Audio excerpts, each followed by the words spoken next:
ஒரு பெண் வந்து எப்பவுமே பார்த்தீங்கன்னா, ஒரு குடும்ப வாழ்க்கை ரொம்ப ஆக்ரோஷமா தான் இருப்பா. ஒரு விஷயம் அவ நெனச்சது நடக்கலன்னா, அவளுக்கு கோவம் அதிகமாக வரும். ஆங்காரமா இருப்பா. அதை ஒரு தெய்வங்களாலே தாங்க முடியல.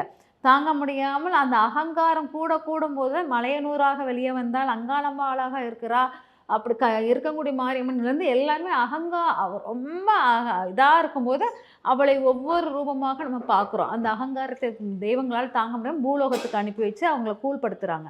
மக்களுக்கு வரமா குடுக்கறதுக்கு அனுப்புறாங்க. இந்த மாரி அகங்காரத்தினுடைய தன்மையை எடுக்கும் அந்த தாயையை நம்ம என்ன பண்றோம்னா, அந்த கூழ் வந்து ரொம்ப குளிர்ச்சி அடைவது. அந்த கூழ் குடுத்து நம்ம ஒரு பெண்கள் வந்து எவ்வளவு எதை குடுக்குறோமோ, அது நம்மளுக்கு வரும். அப்பங்கும்போது நம்ம மத்தவங்களுக்கு அந்த கூழ குடுத்து அவங்கள குளிர்விக்கும்போது, நம்ம வீட்டு பெண்கள் இந்த வருஷம் ஃபுல்லா சண்டை போட்டுட்டு இருப்பாங்க. ரொம்ப டென்ஷனா இருப்பாங்க. இந்த கூழ் குடுக்கும்போது நம்ம மத்தவங்களுக்கு குடுக்கும்போது, அவங்க மனநிலையும் ரொம்ப கூலா, ரொம்ப சாந்தமான தன்மையாக இருக்கும் அப்படிங்கிறதுனால, ஆடி மாசத்தில் கூழ் குடிக்கிறது, முருங்கைக்கீரை சாப்பிடுறது இதெல்லாம் பெண்களுடைய கால்சியம் சத்து அதிகம் பண்ணுவது, பெண்களுடைய அதாவது மன தைரியத்தை அதிகப்படுத்துவதற்கான ஒரு விஷயமாக இருப்பதாக எடுத்துக்கலாம்.